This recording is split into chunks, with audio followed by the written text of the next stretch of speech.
afternoon, everyone, and welcome to the panel discussion about diversity in the cargo bike industry and cycle logistics.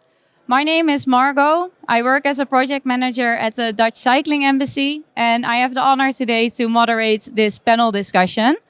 I have three very inspiring women with me here on stage. First of all, Natalia Tomiyama, founder and CEO of Nüwiel. Eileen Niehaus, managing director of cargobike.jetzt. And Angela van der Kloof, international strategic advisor at Mobycon.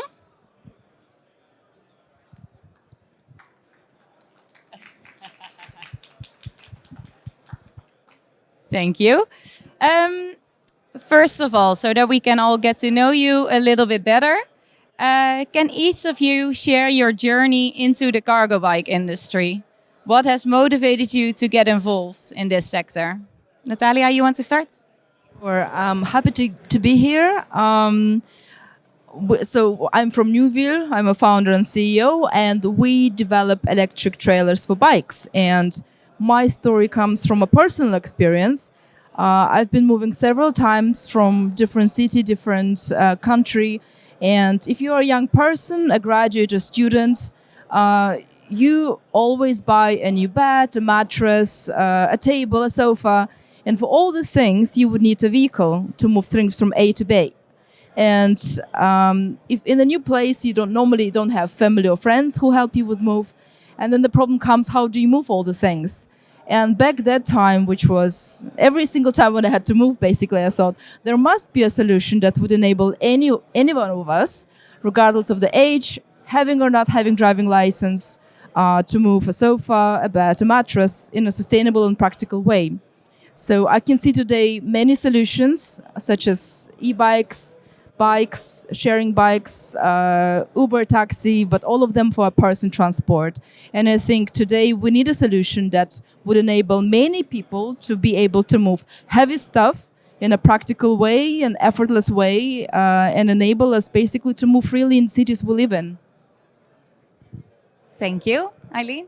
Yeah, I was working in Colombia, Medellin. We were promoting bicycles, and it was really a pleasure to work in a society where the bike can bring so much liberty and solutions. And when I came back to Germany, a friend asked me, "Do you want to work for cargobike.jetzt?" And for me, it was so nice to focus much more on the bicycle, and because I think the bicycle, the cargo bike, is a real alternative to vans and private cars. So this is why I'm here, and I'm really happy to focus on the cargo bike because it has more diversity solutions for the use of bicycles in general. Thank you very much. Angela? Yeah, thank you. Hello, everyone. So my journey in the bicycle sector started a long time ago in 1991 when I started to teach migrant and refugee women to ride bikes in my city, Tilburg, here in the Netherlands. And so I come from the point, more the social point of view, because for me this was about empowerment, about participating in society. And it happened to be, with bikes. But over time, I became more interested in mobility in a broader perspective and the role of bicycles in that. And I got more international contacts. So I started to realize that, a lot of things, when it comes to cycling, a lot of things in the Netherlands are different from other countries. And I like that because I like to challenge norms and assumptions and, play with that.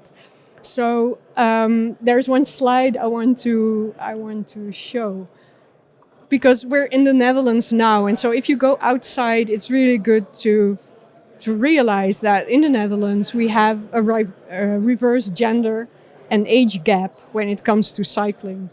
If you have for the people who like statistics, this is a nice slide, I think. So women make more bike trips than men in the Netherlands, and there's no other countries that have that statistic. Also, younger people and older people cycle more than middle-aged people. And especially we have a relatively low rate of middle-aged men cycling, whereas in all other countries, they are the majority. So I think that's really an interesting starting point for us. And so how then cargo bikes, how does that come into this mix? It's, I think, also in the Netherlands, the movement of cargo bikes in which Jos played, a really important role. The cargo bike challenges a lot of things that we think about cycling. And so I like to think and speak about that. Okay, thank you all for sharing your background and your journey into the cargo bike sector. As I said, we're going to talk about diversity in the sector, but actually, what is diversity? It can mean something different to all of us. So I'm interested to hear from you. Can you briefly share what diversity in the cargo bike sector means to you, or diversity in general? Why do you think it is important that we discuss this here today? We are an OEM for a vehicle. So for us, most of all, diversity means that creating a vehicle that can be used by anyone and in a really safe and practical way. So there are many solutions out there. The question is, are they designed to meet different needs of different people? Or do all the users have to adjust the way they cycle, the way they move in cities, just to use this vehicle? And this is what diversity and equity for me. So we are at Nüwiel pay a special attention to develop or design our vehicles that can be usable by anyone. So we're speaking about diversity in design. We're speaking about equitable design. So our vehicles can be used by anyone, can be produced by anyone, can be serviced by anyone, and can be run anywhere. And this is all this modularity and diversity comes to the aspect of the usability, but also our e-trailers can be used with any bicycle, electric bike, a cargo bike, a normal shabby bike, the sharing bike. And this is what we keep having this narrative in everything we do in our team. So we have 11 countries, 11 nationalities in our team. 75% of our leadership team are women. And also we bring this diversity and equity in mind to designing our vehicles. I just tried out the Nüwiel cargo bike attachment. It's amazing. I encourage all of you to go to their stand and to try it out and feel how the movement goes. I think it's an amazing product. I would like to add to your point that we have a bachelor thesis in Germany from Hannah Bauer, and she developed a gender-appropriate catalog of requirements for cargo bikes. And this is where we have to go more in because we need more of this research on this topic.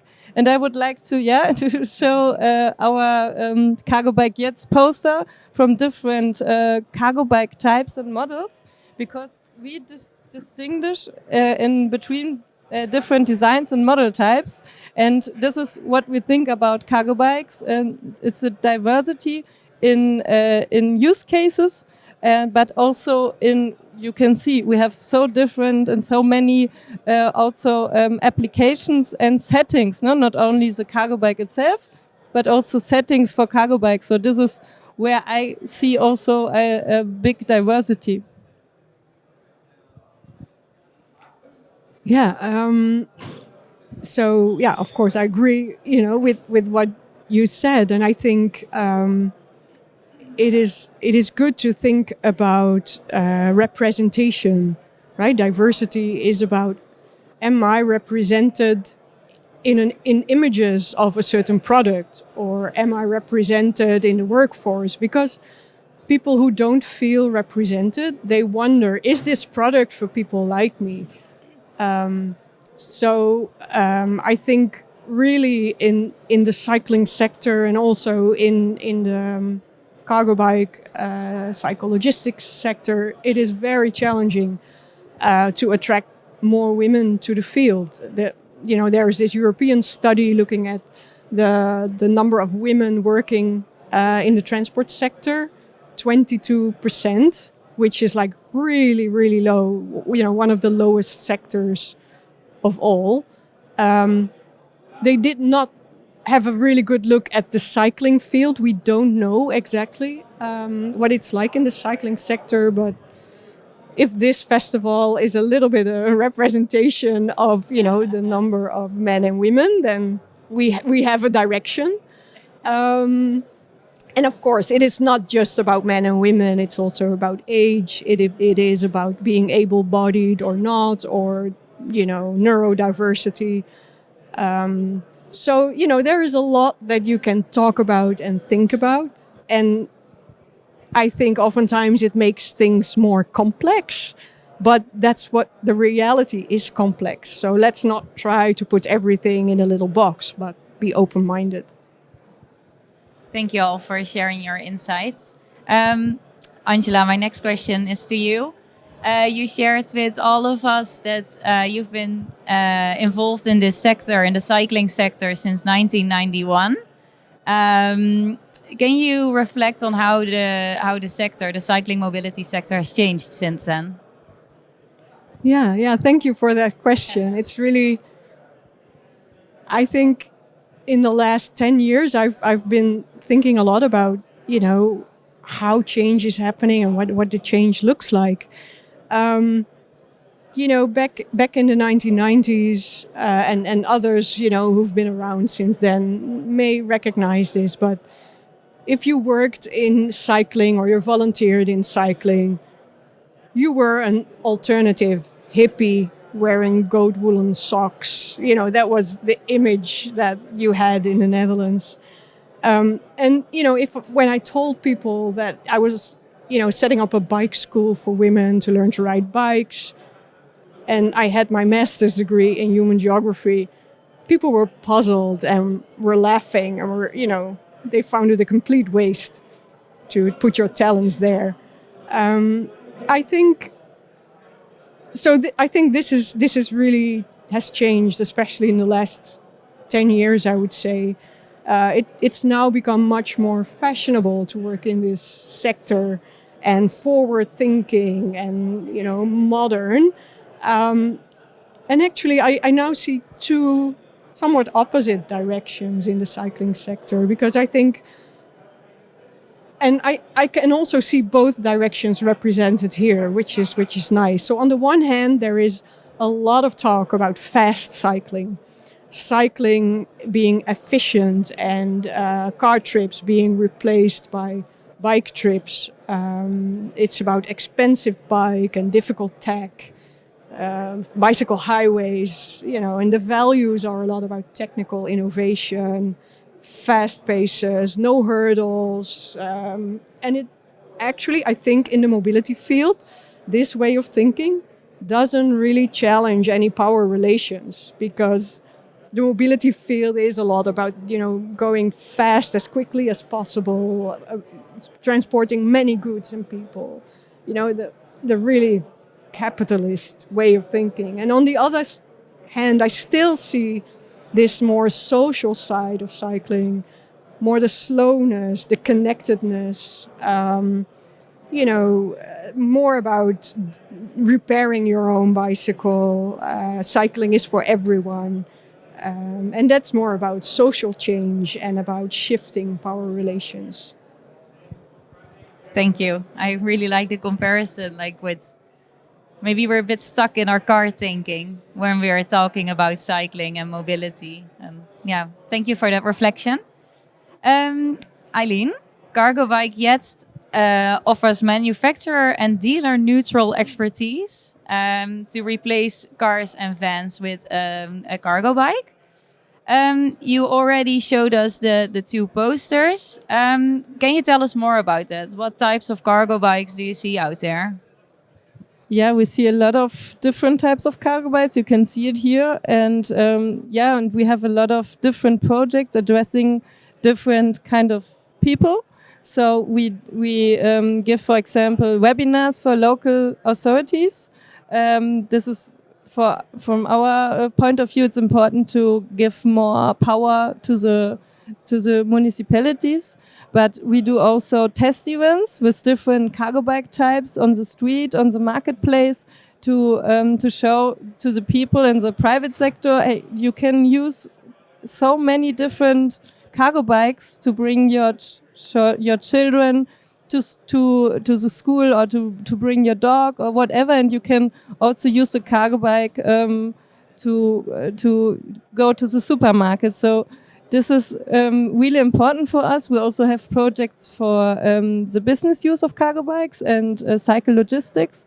So this is like, and sharing, cargo bike sharing. We also do some projects here. So this is a huge, a diversity here in different fields. You can, have the cargo bike for so many use cases. And this is important for us, like, as cargobike.jetzt, to show this use cases to the people. Thank you. And indeed, there are so many different kinds of cargo bikes. Also, walking around here, you see so many different things. This morning, we had the band. Who loved the band? It was amazing, right?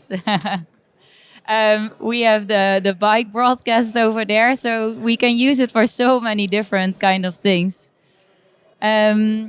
Natalia, can you share with us how you came up with the design of Nüwiel? What kind of users did you have in mind, and what were your goals? Yeah, so the concept comes from the private need, but design comes really from the user feedback. And we did speak about inclusive design, diversity in design, and it's quite interesting. So the whole post and parcel industry it's very male dominated. However, if you look specifically in the postal operations, 50% of post people who delivering mail and parcel in traditional postal services are actually women. And it's quite interesting. And this is why we thought, if we develop a product for last mile logistics, we may as well consider and take the feedback of both of the users, and this is what we've done. So we didn't develop the concept or the product like based on our own needs. We actively asked our customers, potential customers back then, about their feedback. So we developed for the users. And these users are ordinary people who bring parcel and post every day to us. So that was back then UPS couriers, delivery men, there was post women from B-Post, post men from B-Post, and that's why our product looks like it looks today. So we had to make it usable for both women and men. We had to make it usable for any type of operations, rough surfaces. If you were in Belgium, you saw the cobblestones.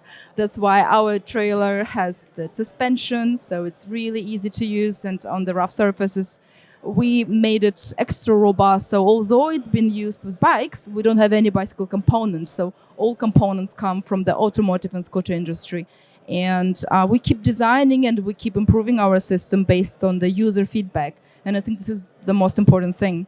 And what I really love as well is the feedback is really diverse. We get a diverse feedback from women in post, but also male in post. And we try to combine and optimize the design so potentially anyone can use our vehicle in many scenarios. And we speak about cycling. I know, Eileen, you've been training also lots of women to cycle, and we know that some people just don't cycle, and that's why another functionality in our e-trailer is just walking. So you can cycle, but also you can walk with our solution, and just basically use in every possible urban scenario in the city.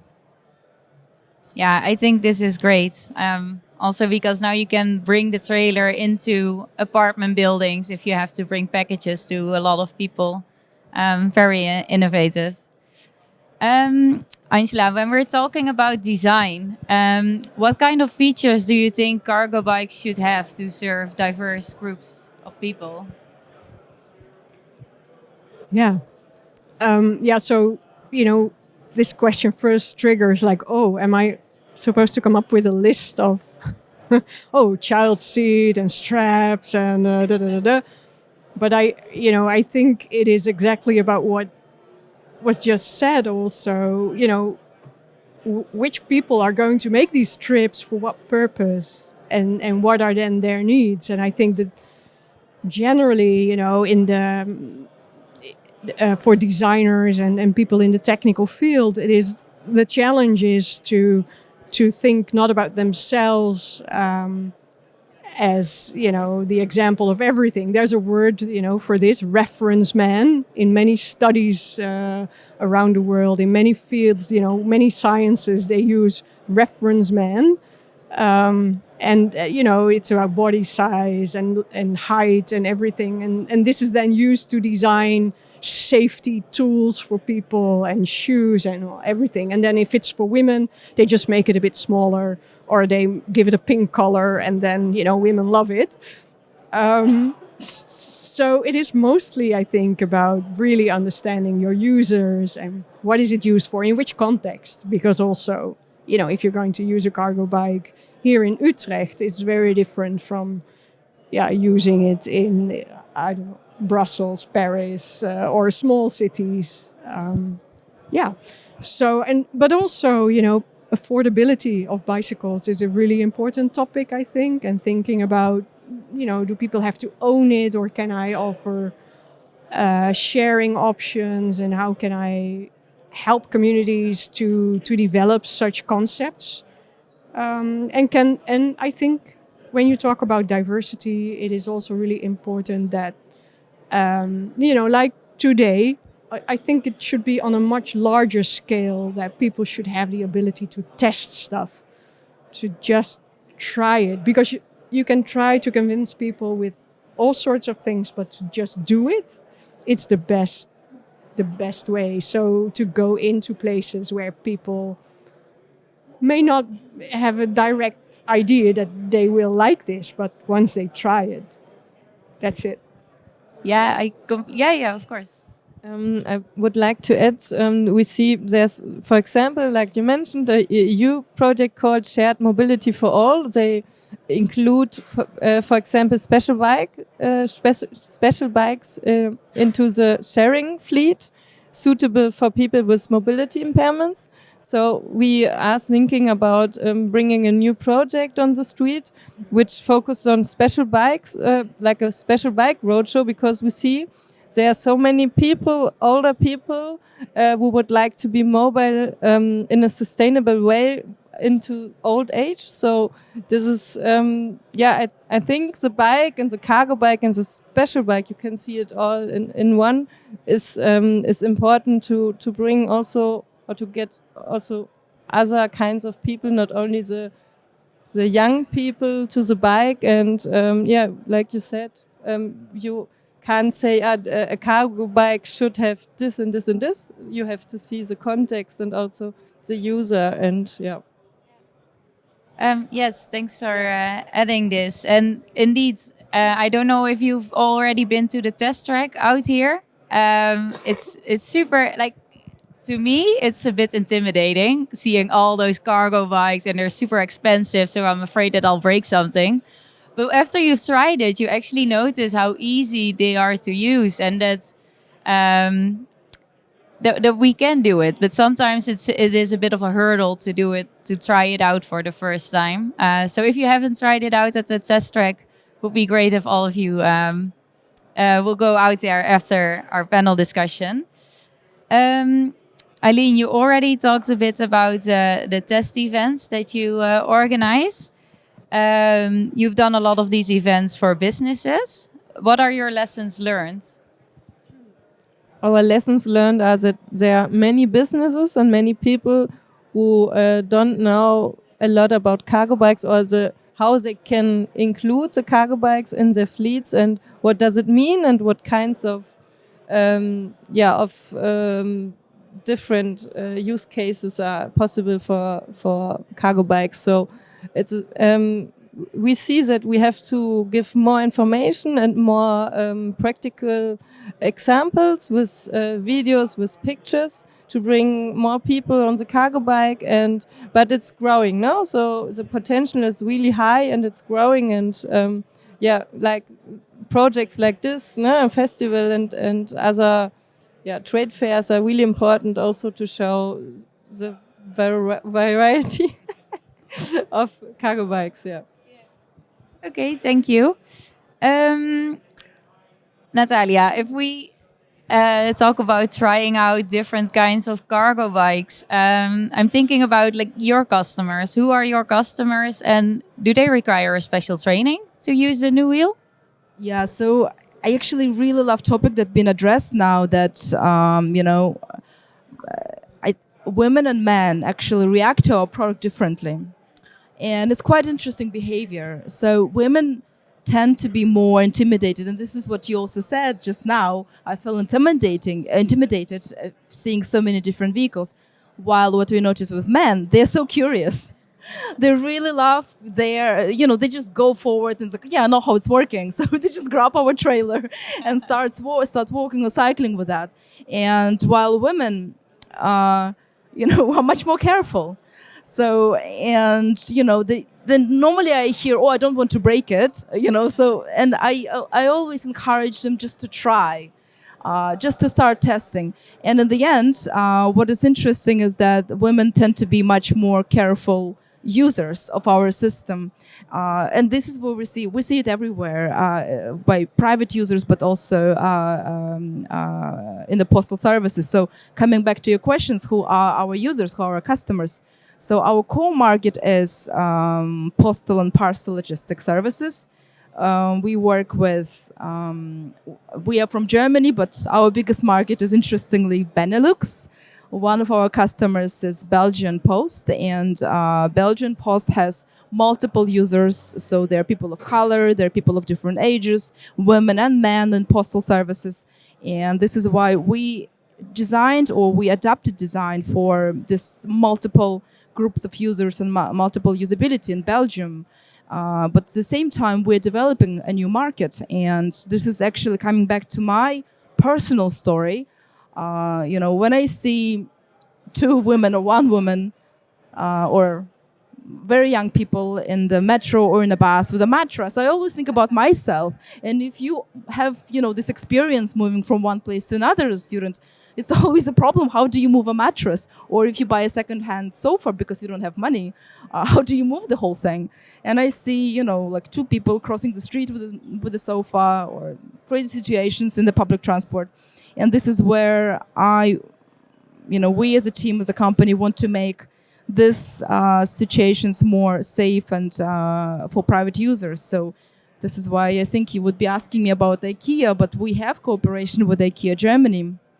And what we do, basically IKEA City Center in Hamburg, they offer our e-trailers for their customers. So whenever they have impulse of buying a sofa, they can buy it straight away. They can come with their own bikes, or they can walk to the IKEA city store, buy a sofa, connect our trailer, put the sofa in our e-trailer, connect the trailer to their bikes, or walk, and in a couple of minutes they're at home and enjoying the new sofa and enjoying the weekend. So we have two different markets. So business customers in post and parcel, but at the same time also every single of you, private individual, who has a need to move from time to time heavy stuff, do it with your own bike or walking. So it's a sustainable, it's effort-free, and it's a practical way to move heavy stuff. Thanks. I love this IKEA idea, like your partnership with IKEA. Like it's so. I hope it will come to the Netherlands very soon as well. Yeah, me too. So we're working on that, and I think it's especially interesting because in Germany we love cars. we're just car producers, but in the Netherlands you cycle, and I really love that. So you cycle from A to B. There's a special behavior which is called trip chaining. So it's not just from home to work. There are so many smaller trips in between, and this is what Dutch people do really well. And I think our solution, especially for private market in the Netherlands, would make sense for private people like you and me. Yeah. Well, we do love to cycle in the Netherlands, but we also love cars. It's not always a cycling paradise here. We can also still improve. But still, I think it would be so cool. But also at stores like in Hornbach or other of these where you go to buy big supplies that's not easy to bring on your bike. I see there's so much potential. So keep up the good work. Thank you. Thanks. Eileen, when we talk about training and education, you also have a program to train municipality staff. Who do you train in the municipality and what are the goals? Yeah, we want to give measures and plans to the local authorities, to improve the situation for cargo bikes in the business use, but also sharing and the topics that I mentioned before. And normally it's a mobility manager or climate protection or economic officer. Or the cycling officer. So this is like the people we address because they are the connection between infrastructure and cycling. And it's really interesting because they have a lot of ideas bringing to our webinars, but we can also give them ideas how to improve the cargo bike environment in the cities. I think it's great that you try to involve people from different pillars within one city and bring them together and train them all to improve the cargo bike.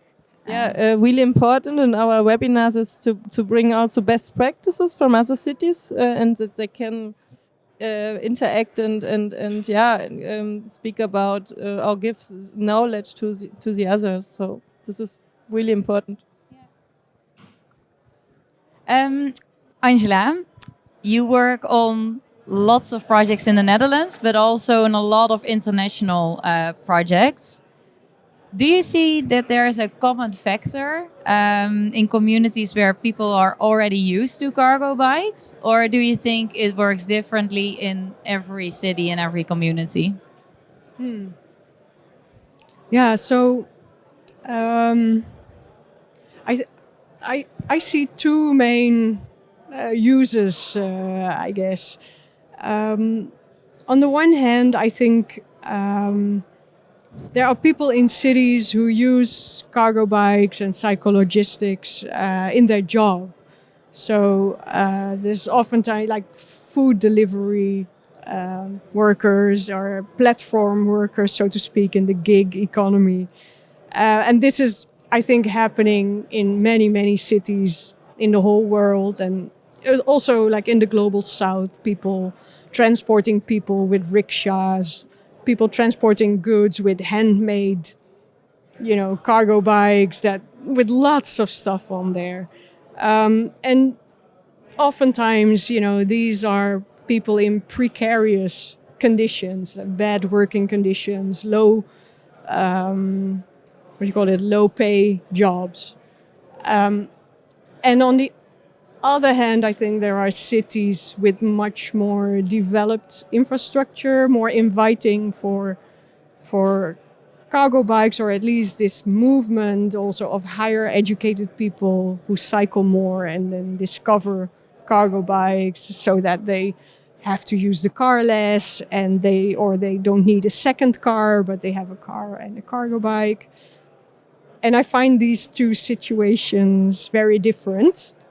And I think this also, in some cities in the Netherlands, and I think also in some other countries, this has led to an image of, cargo bikes in cities like Amsterdam or Rotterdam as being elitist vehicles. And then we move in a very strange direction, I think. But yeah, I think roughly I see these two dimensions. Yeah, I tend to agree with you. For my work at the Dutch Cycling Embassy, I travel a lot all over the world. And especially when you're in Southeast Asia, you see the most creative types of bikes with people transporting all kinds of goods. Like sometimes it's fish or it's hats or I don't know. We've seen the craziest things. I'm sure you all have seen those creative bikes all over the world. And indeed, what we see here in Western Europe, it's a completely different type of cargo bike. Also, what we see here in this room is more that second category. So thanks for that reflection. I'm going to walk around and see if any of you have questions for the panel. Hello, thank you for the interesting discussion. I know that the question was kind of already asked and is a little bit of an annoying question. but it's also an annoying problem. So I both work as a bike deliverer in a cyclologistics company in Brussels, and I work for a municipality in Brussels too. And so in both of these domains, I'm the only woman actually in my company. And there have been previously many women who have worked there, but they all quit. And we don't seem to find, the right way. We have already our material, but we could buy another type of bike. And we try to make like a working group, but also, somehow we don't really find the right things to adapt. So maybe if either of you have recommendations for that. And then on the other side, at the municipality, is very male dominated as well, but I am a cargo bike coordinator, so I'm trying to see in which domains they could use the cargo bike. And there it's people who are less comfortable with the bike rather, and who have the more male thing of like being maybe less afraid of the bikes, but also less careful with the bikes. So we need some more robustness in the material there maybe. And, I wonder if you have any tips on both. Thanks. Thank you for your question. It's so interesting that you work in Brussels because we have more than 600 e-trailers running in Belgium with B-Post operations. It's very male-dominated, as you said, the industry itself. And in fact, from my point of view as the vehicle manufacturer, in the whole automotive industry, there was only one woman CEO. And, and she was appointed not long ago. She was appointed in 2016. She was a CEO of Ford Motors for 3 years. So this is what the industry is about. But we're trying to change this. And, thanks to Joss and Tom, that bringing the diversity panel every year to the Cargo Bike Festival. And we are all really grateful to speak as women as well. So to bring more representation. So it's difficult to address the topic, but knowing Brussels and knowing the Brussels streets and the roads, cobblestones, and also knowing the variety of what are the types of the cargo bikes, I know that the design is very important. Suspension is super important. So, I do think that it's the design of the vehicle itself. It's also a difficult industry to work in the deliveries. But maybe I think we should really speak because we designed our system specifically for Brussels roads. And what we've done, and I see it actually all the time in the deliveries, that, this is also our tip, is that delivery people can use their own bikes. And normally the bikes they choose, their private bike, is the best suitable bike, the best comfortable. They feel safe cycling it. And we would just connect our e-trailer. And because you don't feel it, the technology enables, it just makes you, you move weight, but you don't feel any weight. So in the way you cycle your best bicycle, your favorite one, you feel safe, you trust that, everything goes well. And then you have the vehicle behind you, which is e-trailer, and you don't feel any weight. So I think one way would be it's looking at the design of the cargo bikes that they're using and, infrastructure, because to be honest, infrastructure plays a big role, but also the delivery itself. So we've seen that our customers also adjust the routes, right? So they're not long. They're normally 15 kilometers. I think, so the design, but also the routes. And the third one is the pattern. So we people, but I think for women, it's also very important that we feel comfortable, safe. And if the routes are the same, if they replicate it, if we know the route, we cycle the same route every single day, we also feel familiar, we feel safe, and we like the job. So, but if there is an element of unpredictability, uncertainty, it's a stress. So I think these are the points that I'm thinking straight away. So the design of the vehicle should make you feel safe. I think the routes are important. We can't and we should not cycle 80 kilometers a day. It's too much. I think if it's about 15 to 20, maybe 30, it's good enough for anyone, regardless of the gender and age. And number 3, indeed, I think it's this predictability in the routes, that we know our route, we do it daily. I think these are the things that I'm straight away thinking. But I would love to speak, and we're at the stand. I would like you to test our solution as well. Yeah, thank you for your question. I would, I think there's an interesting study that's called the Diversity Perception Survey. It was commissioned by the Bicycle Association in the UK. And this study was presented, I think, 2 years ago, where they found that, in the whole cycling sector, the majority of workers are white heterosexual males.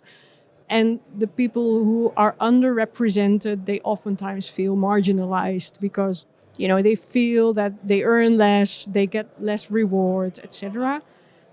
And in this study, they said, like, what they found is that there is an underlying culture in which it is difficult to talk about discrimination, about exclusion, about intolerance. And so they came up with a number of recommendations. I don't know the recommendations all by heart, but this survey can be found on the internet. If you Google Diversity Perception Survey and cycling, then you will find this one. And I'm happy to chat afterwards because I'm also part of this network, Women in Cycling. And I think 4 times a year we sit at the table with the European group Women in Transport that is linked to the European Commission. And so we always try to bring topics to the table that are in the cycling sector. And oftentimes it's very similar to what is happening in aviation or the maritime sector. So we can learn a lot from that as well. Yeah, good point, Angela. To also look at other mobility and transport sectors and see what their lessons learned are. I think you've already been searching for it online. Good. We saw a question over here.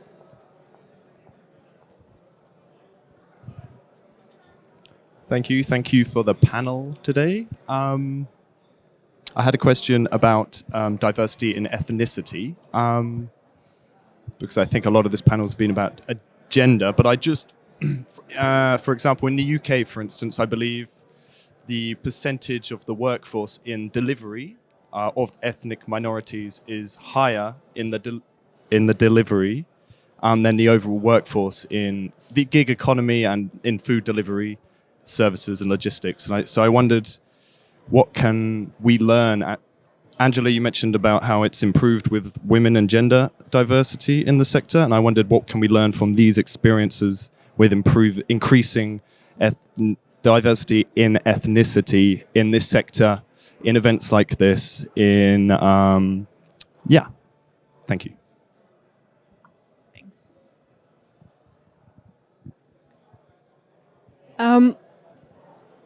That's not an easy question because, obviously I'm a white woman. So who am I to speak about, how to work exactly on ethnic, bringing different ethnic perspectives to the table. But one thing I want to say about it, and then I'll pass the microphone on. What I personally try to do is to understand my personal privilege, and try, to open doors for others that I feel are underrepresented. And I think this is a very important, an important step that everyone can make, whatever identity you have.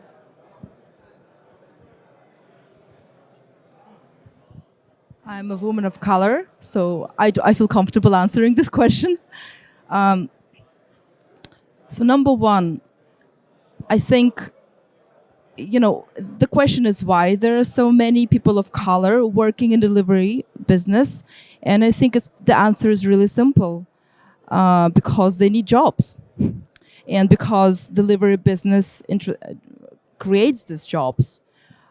I think it's really interesting that, many people of color coming from, non-European countries don't have driving license, or their driving license are not good for local road regulations. So I had to redo my driving license. Sometimes, like in Germany, it costs 5,000+. So it's also expensive. And that's why I think what is happening in the delivery businesses, and I think I don't think it's really bad.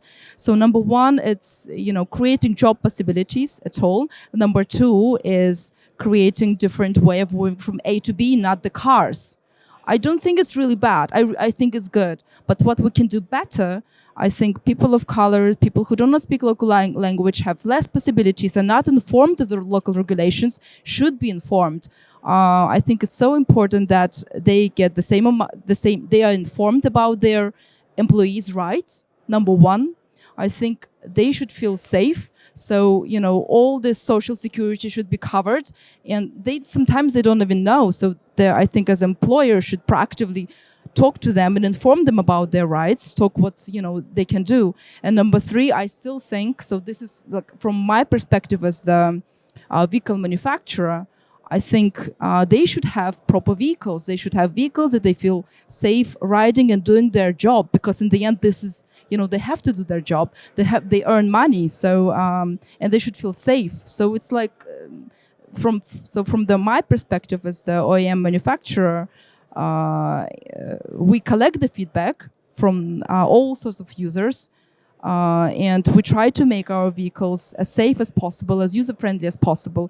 And this is what I also think. This is the reason why we work not in the automotive industry, but we work in bicycle industry, to give these people also access to work, give them the tool that they can do the work and the possibility to earn. So I think it's all about, inform them, bringing on board, and support them as an employer. So it's a employer responsibility as well to take care of the employees. I would like just to add one point that there's a huge European project called Safe LMD, and they're training modules for cycle logistic people, but working in this field, because they saw that there are many people without driver license coming to another country. They don't know the traffic rules, and for their security, it's also important to know the traffic rules and to learn more about their job they are doing, and they can't speak sometimes the language. And yeah, I think these efforts are really important also to make this job more secure, but also we need a better payment system. So yeah, this of course, I don't have to say it. Actually, the cultural aspect is also a big thing. So it's good that you mentioned that, like, just understanding how local culture is working. So for them, I think it also creates a bit of trust. In my company, we are extremely diverse, not only on gender specific, but also ages. So we have Generation Z to baby boomers, and also multiple nationalities. And for me, it's so important to myself as a foreigner coming to Germany as a student. I learned a lot about the culture, learned the language, and I think it's really important to really bridge these barriers and create more accessibility for ethnic minorities, for underrepresented groups. So, and the best way is really education and training. Is basically explaining more, sharing the culture, being open, and create equitable job opportunities, and also, I think safety at work as well. Yeah. Thank you for all these answers to a very difficult and sensitive question. If I can add one thing, an urban planner that we often work with, Leo Steinberg, he can present so well. And he's asked often to speak at events or give a presentation or do a panel. And whenever he sees on the program that it's a very uniform group of presenters, he declines and he sends a list of people that he thinks are more diverse. And he sends that to the organization and he says, "No, thank you. Thanks for thinking of me. But here is a list of suggestions of people you can think about." So I think that's also indeed what you said, Angela, being aware of our own privileges and also opening doors for other people and putting other people in the spotlight. I think we have time for one more question, if there is one. If not, then is there anything... Oh, sorry.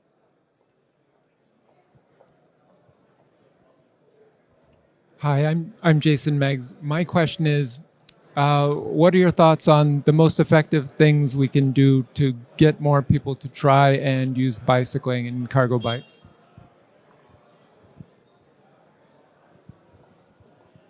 Thank you for the question. For me, it's testing and showing examples. But the aspect of testing the cargo bikes, driving them, feeling like how nice it is to have it, and what can I put in it, and what can I use it. This is for me the most important aspect for cargo bikes. Yeah, I agree 100%. I think it's just seeing cargo bikes or cargo cycling solutions on the street. The more you see, the more you trust, the more aware you are of them. And this is the reason why we work with companies like Belgian Post. This is not the easiest industry, but I think seeing your mailman or postwoman coming to you every single day, delivering you mail or parcel, feels you also comfortable. You know, it's a normal solution because they do it. They come every single day. They cycle. So why can't I? So it's the visibility and awareness and events like this Cargo Bike Festival. I also agree. Indeed, yeah, try it out and also explore that. Next to it being useful, it can also be something that can be relaxing or something.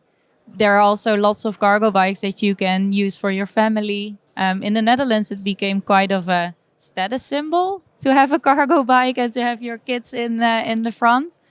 So I think that also influences others. Other young families to try out cargo bikes and see what works for their family. Is there anything that we did not discuss yet and you would like to add as any final last words? Thank you, Margot, for moderating this session. And yeah, it's been a pleasure. Thank you. Yes, thank you for put this topic on the program, Jos. Thank you for moderating and inviting me. Yeah, of course. Well, and thanks everybody for listening. Of course, it's really a pleasure to not just see three people here in front who are interested in the topic. Over the years, you know, there's so much more interest in this topic, and I'm really grateful for that. So thanks to everyone and nice panelists to talk to. Good. Thank you as well. Thank you to the audience also for your questions. I've learned a lot from you. It's a lot of inspiration, a lot to think about the last week since we first spoke. So thanks for providing your input. And everyone, there are lots of other interesting sessions the rest of the afternoon. So I hope you can all join us.